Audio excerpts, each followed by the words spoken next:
나는 그날 서울에 비가 내리는 오후에 병원 복도에서 무너질 뻔했다. 의사의 손이 내 팔을 움켜쥐며 속삭이는 소리가 아직도 귓가에 맴돈다. 누군가 당신을 독살하고 있다. 증거는 당신의 혈액에 남아 있어요. 그 말은 칼날처럼 날카로웠다. 내 인생이 50년 넘는 세월이 그 한마디로 산산조각 났다. 나는 김수연, 평범한 주부이자 성공한 사업가의 아내였다. 아니, 이제는 알았다. 그 모든 것이 거짓이었다. 두 번째 충격은 더 잔인했다. 병원에서 나와 택시를 타고 집으로 가는 길 핸드폰이 울렸다. 발신자는 내 아들, 민준이었다. 28살, 아직도 내 가슴에 새겨진 그 아이. 엄마, 나 이제 돌아갈게. 하지만 사과할 게 있어? 모든 게 내 탓이야. 그의 목소리는 떨리고 있었다. 그 한마디가 모든 퍼즐 조각을 맞추는 열쇠였다. 민준의 말투, 그 망설임 속에 숨겨진 죄책감. 나는 택시 안에서 창밖을 보며 생각했다. 이 모든 배신의 실타래가 내 가족 안에서부터 시작됐다는 걸? 세 번째, 그리고 가장 충격적인 진실은 밤에 찾아왔다. 집에 도착해 문을 열자 거실에 서 있는 남편의 그림자가 보였다. 박준호, 내 30년 연인. 그는 미소 지으며 다가왔다. 수연아, 병원 다녀왔어. 피곤해 보이네. 그의 손에 쥔 커피잔에서 익숙한 향이 났다. 매일 아침 내게 내리던 그 독이 스며든 향. 나는 웃었다. 미소 뒤에 숨긴 칼날을 세우며. 응, 준호야. 오늘은 특별히 맛있네. 마셔줄래? 그 순간 나는 결심했다. 이 복수는 시작일 뿐이다. 가족의 이름으로, 피로 물든 가족의 이름으로. 서울의 겨울은 항상 차갑다. 특히 강남의 아파트 숲속에서. 나는 그 아파트에서 25년을 살았다. 준호와 만나 결혼한 후 우리는 작은 회사에서 시작해 중소기업으로 키웠다. 박수 식품구리 회사의 이름은 우리의 합작품이었다. 나는 영업과 마케팅을, 그는 생산과 재무를 맡았다. 민주는 대학을 졸업하고 회사에 들어와 마케팅팀을 이끌었다. 완벽한 가족, 완벽한 삶, 적어도 겉으로는. 하지만 그날 이전에 이미 균열은 보였다. 2년 전 민준이 갑자기 회사를 그만두려 했다. 엄마, 나 다른 길을 가고 싶어. 해외로 나갈게. 그의 눈빛이 이상했다. 피곤하고 두려워 보였다. 나는 설득했다. 민준아, 내가 없으면 회사 어떻게 해? 아빠도 기대하고 있잖아. 그는 고개를 끄덕였지만 그 후로 그의 태도가 변했다. 늦은 밤 회사에서 일하다 보면 민준의 책상에서 이상한 메모를 발견했다. 아빠의 비밀.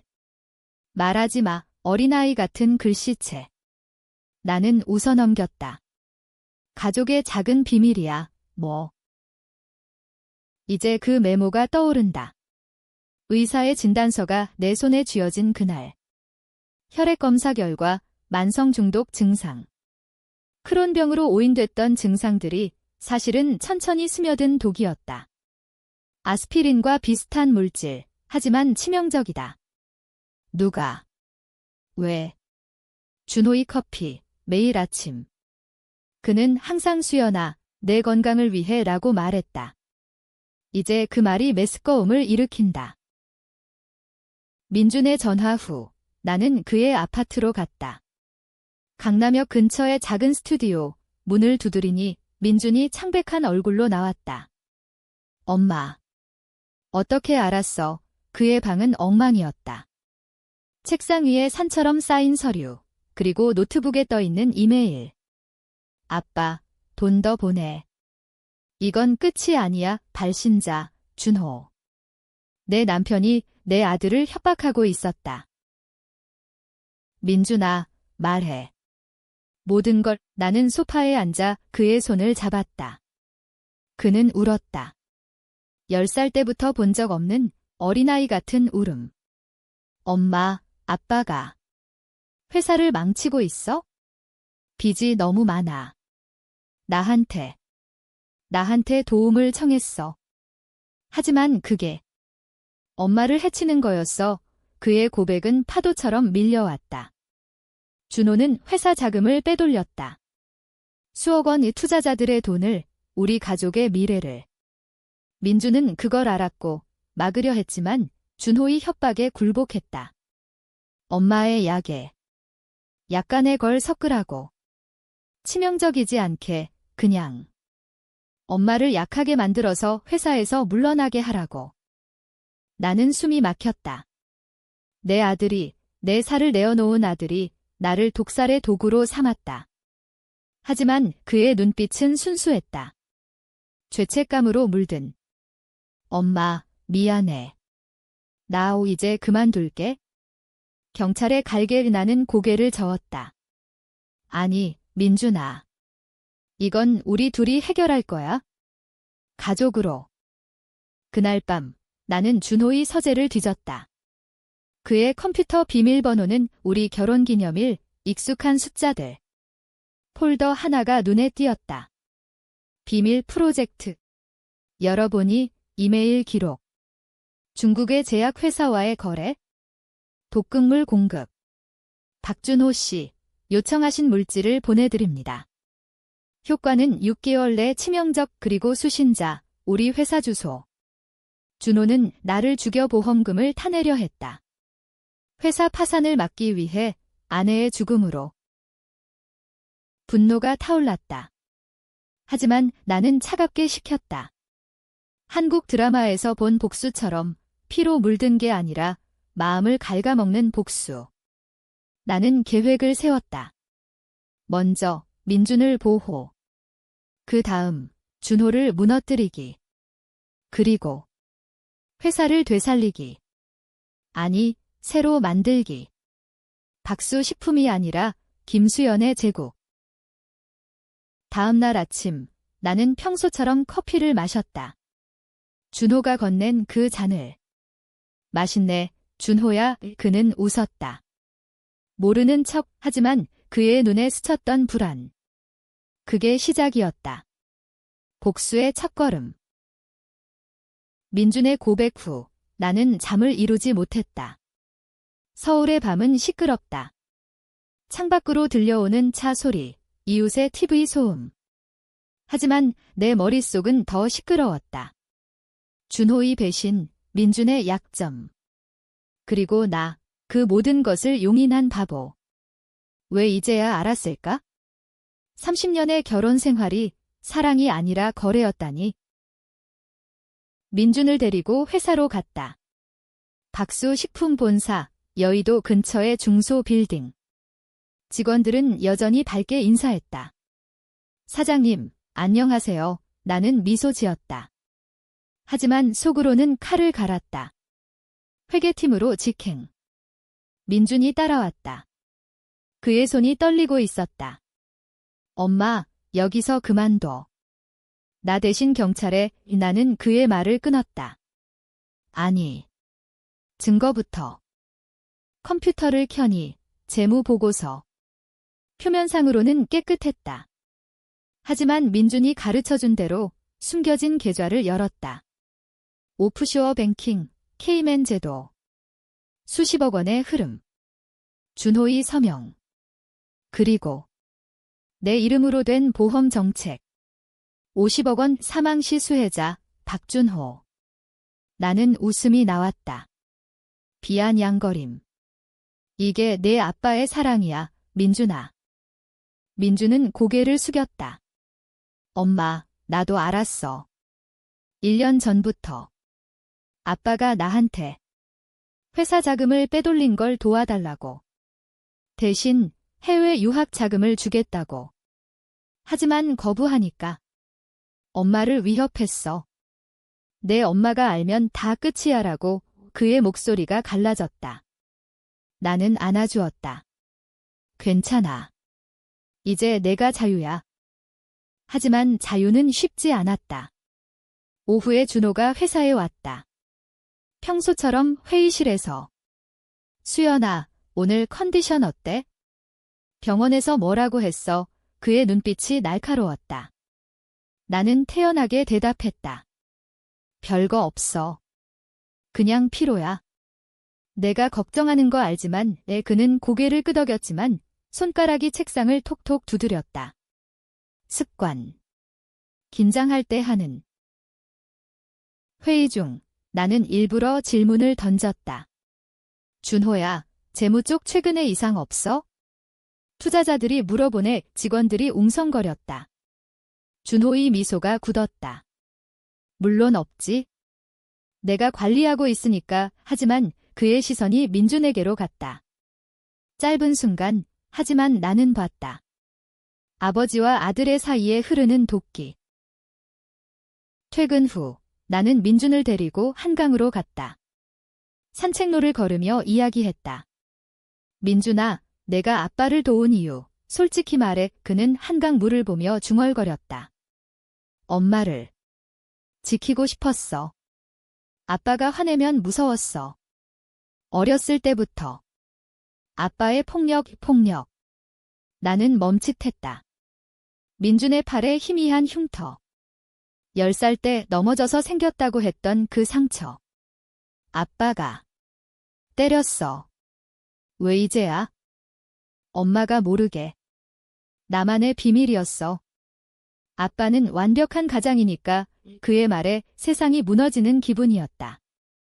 준호, 내 남편은 괴물이었다. 회사 밖에서는 온화한 사업가, 집에서는 폭군. 민준은 그 그늘 아래서 자랐다. 그래서 독을 섞은 걸까?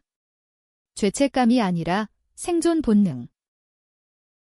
나는 결심했다. 민준을 구해야 한다. 복수는 준호만의 몫이 아니다. 그날 밤 나는 변호사를 불렀다. 옛 친구, 이지은. 수연아, 무슨 일이야? 갑자기 나는 모든 걸 털어놨다. 그녀의 목소리가 떨렸다. 미쳤어. 이건 살인 미수야. 증거 수집부터 우리는 계획을 세웠다. 은밀한 녹음, 은행 기록 추적. 그리고 가짜 죽음. 가짜 죽음, 민준이 놀랐다. 다음 날 아침 식사 자리에서 준호가 신문을 보며 커피를 마시고 있었다. 나는 고개를 끄덕였다. 엄마가 죽는 척할 거야. 그러면 아빠의 반응을 볼 수 있어? 그리고 민준이 안전해질 수 있어. 준호가 웃었다. 수연아, 무슨 소리야? 오늘 컨디션 좋아 보이네. 그의 눈이 번뜩였다. 그 계획이 실행된 건 일주일 후 나는 병원에 다시 갔다. 의사에게 부탁했다. 가짜 발작을 유발해주세요. 심장마비처럼. 그는 망설였지만 동의했다. 위험하지만. 당신의 상황을 고려해. 그날 회사에서 회의 중 나는 무너졌다. 아파의 직원들이 소란을 피웠다. 준호가 달려왔다. 수연아. 구급차. 그의 목소리에 안도감이 스쳤다. 아니, 기쁨. 병원에서 깨어났을 때 준호는 내 곁에 없었다. 민준이 있었다. 엄마, 괜찮아. 나는 속삭였다. 이제 시작이야. 병실 밖에서 준호의 전화 목소리가 들렸다. 네, 보험 처리 부탁드려요. 빨리. 그는 이미 내 죽음을 기다리고 있었다. 복수의 불꽃이 타오르기 시작했다. 하지만 아직 그림자는 더 깊어질 터였다. 가짜 죽음 계획은 완벽했다. 적어도 처음에는. 병원에서 퇴원한 후 나는 지은의 도움으로 임시 은신처로 갔다. 강서구의 작은 모텔. 창밖으로 보이는 한강은 차갑게 빛났다. 민주는 회사에 남아 준호를 감시했다. 엄마, 아빠가 이상해. 보험 서류를 서둘러 처리하려 해. 그의 문자에 나는 웃었다. 웃음이 아니라 분노의 울림. 준호의 비밀은 더 깊었다. 지은이 해킹한 이메일에서 드러난 것들. 그는 회사 자금을 빼돌린 게 처음이 아니었다. 10년 전 우리 첫 투자 유치 때부터. 수연아, 내가 영업 잘하니까 내가 재물을 믿어 그의 말에 속아 넘어갔나. 실제로는 그는 불법 도박에 빠져 있었다. 카지노, 온라인 베팅. 수억 원이 증발했다. 그리고 그 빚을 메우기 위해 중국 제약사와의 독거래. 이 물질은 무해해. 그냥 경쟁사를 약화시키는 거지. 이 그의 메모에 적힌 글. 하지만 더 충격적인 건 민준에 대한 부분이었다. 아들, 내가 도와주면 해외로 보내줄게. 하지만 내 엄마는 장애물이야. 준호는 민준을 이용했다. 아들의 미래를 믿기로. 민준은 그걸 알면서도 폭력의 트라우마에 묶여 있었다. 엄마, 나 미워해. 그의 밤 문자. 나는 답했다. 사랑해. 내가 피해자야. 복수의 두 번째 단계, 정보 유출. 나는 익명 계정으로 투자자들에게 메일을 보냈다. 박수 식품의 재무 비리. 증거 첨부된 파일은 준호의 은행 기록. 다음 날 뉴스가 터졌다.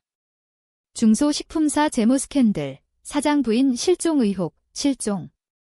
나는 웃었다. 준호가 나를 죽인 척 포장하려 한 모양.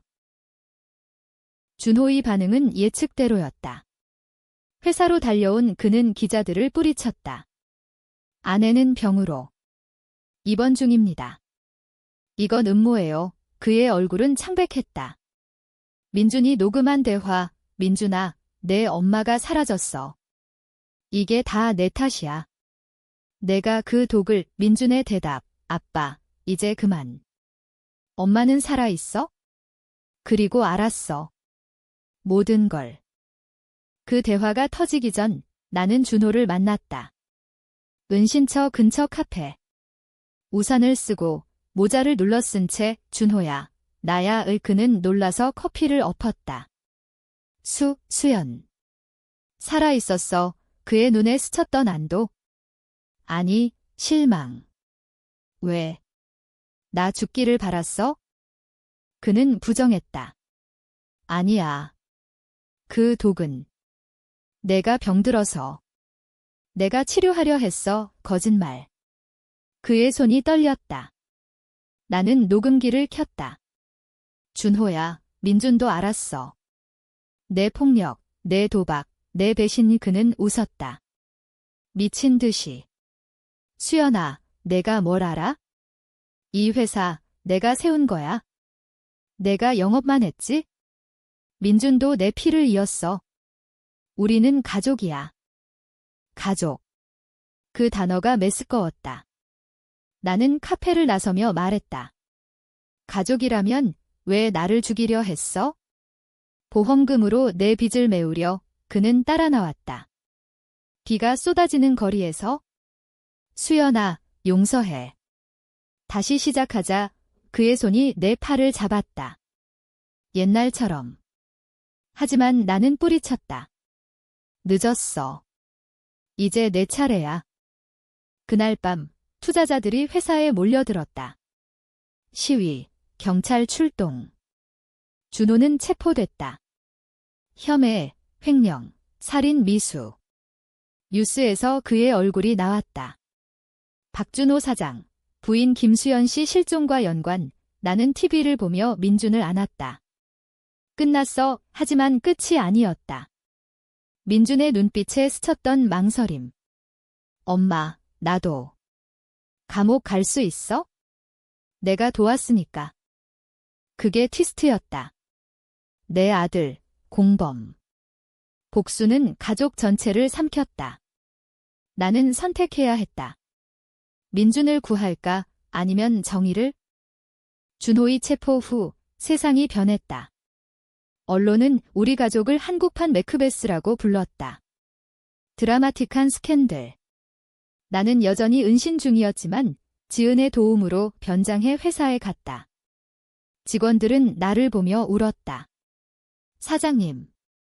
살아 계셨어요. 나는 연설했다. 회사를 지키자. 새 출발. 하지만 내부는 엉망이었다.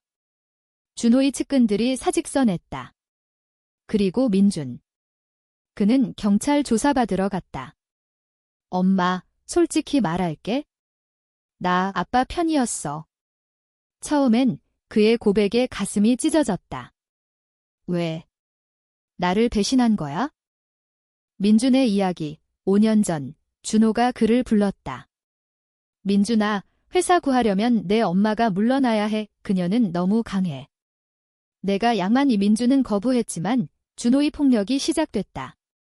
주먹, 벨트. 내가 안 하면 내 엄마를 때릴 거야. 민준은 나를 보호하려 독을 썼다. 아이러니. 엄마를 약하게 만들어 아빠가 회사 장악하게. 그러면 엄마는 안전할 줄 알았어. 나는 울었다. 내 복수가 민준을 더 아프게 했다. 경찰서에서 그를 만났다. 민준아, 내가 없으면 나도 없어. 그는 고개를 저었다. 엄마, 나 벌 받아야 해. 공범이니까. 그의 결정은 충격이었다. 자수. 아빠를 구하려 했지만 엄마를 해친 건 사실이야. 재판이 시작됐다. 서울지법. 언론이 가득했다. 준호는 변호사와 함께 앉아 있었다. 수연, 내가 이 모든 걸 꾸민 거야? 나를 함정에 빠뜨린 그의 눈빛은 여전했다. 교활함. 증언대에서 나는 말했다. 박준호는 남편이자 살인자입니다. 증거는 그의 이메일, 은행 기록, 민준의 차례. 저는 아버지를 도왔습니다. 하지만 후회합니다. 재판 중 티스트. 준호의 변호사가 폭로했다. 피고인 부인은 회사 자금을 빼돌린 주범입니다. 증거, 숨겨진 계좌, 거짓. 하지만 의심의 씨앗. 배심원들이 웅성거렸다. 나. 피해자에서 가해자로. 준호의 마지막 카드. 그는 감옥에서 웃고 있었다. 나는 반격했다.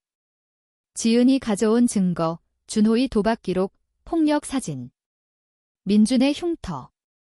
이건 가족의 비밀입니다. 하지만 진실입니다. 재판장은 고민했다. 이 사건은 도덕적 회색지대입니다. 언론은 누가 진짜 피해자라고 썼다. 독자들, 시청자들 모두 치어 PH 상태. 준호를 미워하는 쪽, 민준을 동정하는 쪽, 나를 의심하는 쪽. 민준의 재판은 별도였다. 공모죄. 하지만 나는 증언했다.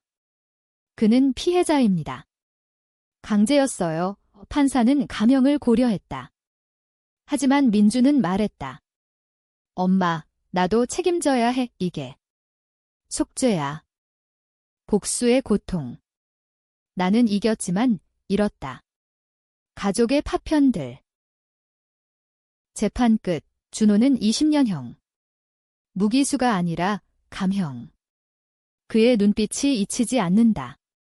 수연아, 밖에서 기다리게. 위협. 민준은 집행유예. 엄마, 나 새로 시작할게. 해외로 그는 떠났다. 미국, 새로운 삶. 나는 회사 재건. 수연푸드로 이름 바꿈. 성공했다. 매출 2배. 하지만 빈집. 밤에 홀로 앉아 커피를 마신다. 독 없는 쓴 커피. 마지막 날, 민준의 편지. 엄마, 아빠가 말했어. 진짜 비밀. 30년 전, 내가 아닌 아빠의 피가 아니야. 불륜. 아빠가 알았고 그 복수로 나를 충격. 내 인생, 또다시 산산조각. 나는 웃었다. 복수는 끝나지 않았다. 이제 나 자신과의 싸움. 행복. 아니, 자유. 한국의 비가 내리는 창가에서 나는 속삭였다. 모두 끝났어. 하지만 정말 독은 여전히 피에 스며들어.